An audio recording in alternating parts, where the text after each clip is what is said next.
Assalamu alaikum student. Today we will solve the exercise question. It is given on page 78. Question is what will be the output of the following program. Program given है उसकी हमने output बतानी है. I have written this program on the board. Is question number 2 part 6 what is the output? A program includes study.h. A program में x, y, z1, z2, z3, z4 ये 1 2 3 4 5 6 variable है. x की value 17 है और y में 5 है. First जो formula लगा हुआ है z is to x divided by y. अब z is 1 is to x divided by y. अब x की वैल्यू 17 है तो y की 5 है. जब ये डिवाइड करेंगे तो इसका जो क्वोशिएंट है वो 3 है. तो z को 3 असाइन हो जाएगा. z के अंदर 3 वैल्यू चले जाएगी और यही z1 की वैल्यू हम प्रिंट करा रहे हैं. प्रिंट z1 तो z1 में 3 प्रिंट हो जाएगा और ये 3 वैल्यू क्वोशिएंट से यहां से आएगी. अब सेकंड फार्मूला है z2 is equal to x mod operator लगा हुआ है और मॉड ऑपरेटर जो है वो रिमाइंडर रिटर्न करता है. मॉड ऑपरेटर तो जो रिमाइंडर है वो 2 है. 2 इज रिमाइंडर.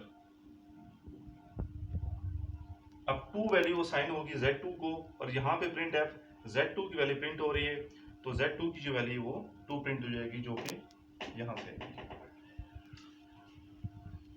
तो उसके बाद z3 is two plus plus x. Operator पहले आ रहा है वेरिएबल बाद में आ रहा है. पहले वैल्यू ऐड हो जाएगी तो x प्लस प्लस. अब z2 की क्या वैल्यू है. अब z2 की जो वैल्यू है वो गिवन है.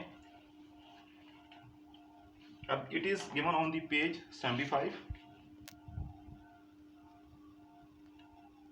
हाँ जी. z3 है प्लस प्लस x. अब x की क्या वैल्यू है. x की वैल्यू 17 है तो प्लस प्लस x तो सबसे पहले x की वैल्यू क्या हो जाएगी 18 हो जाएगी. 1 वैल्यू ऐड होके ये z3 के साथ हो जाएगी और ये z3 की वैल्यू प्रिंट हो जाएगी. उसके बाद z4 है y plus plus.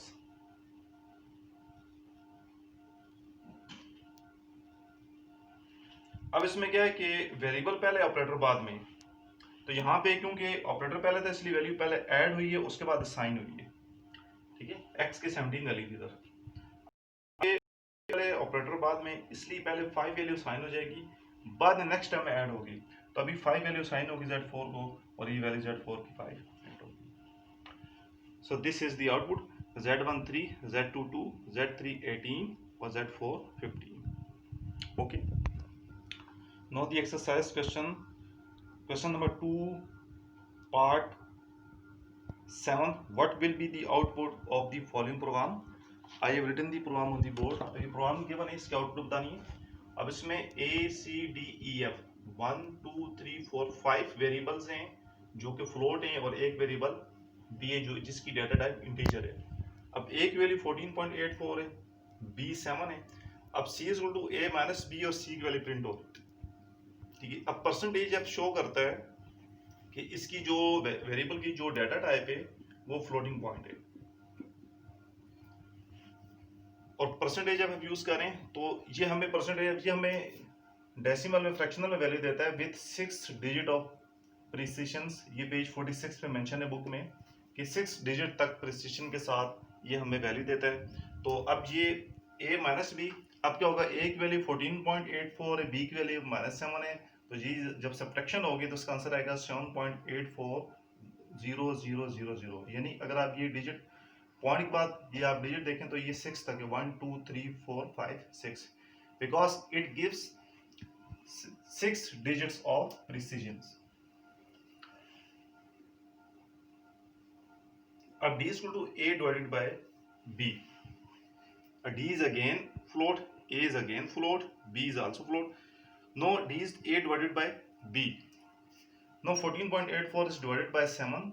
Now it will give 2.120000 up to 6 digit of precision. अब इसकी वैल्यू आएगी 2.12 जिसको हम कॉमन फ्रैक्शन में कहते हैं 2.12 but on the computer it will print as 2.120000. Now come to the formula. E is equal to a minus b divided by multiply 3, and its output will be 6.16, फिर 0 0 0 and 0.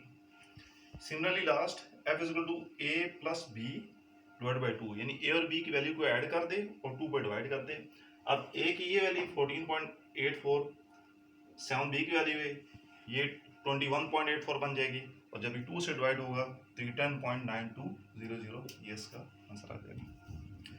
अब आप इन सब में देख लें कि इन सब में जो डाटा टाइप जो यूज़ हो रही है प्रिंट एफ कमांड के साथ, जो कि वेरिएबल की वैल्यू को प्रिंट कर रही है, वो print F percentage F that shows the floating point data type, and it will give the answer in fractional with 6 digit of precisions.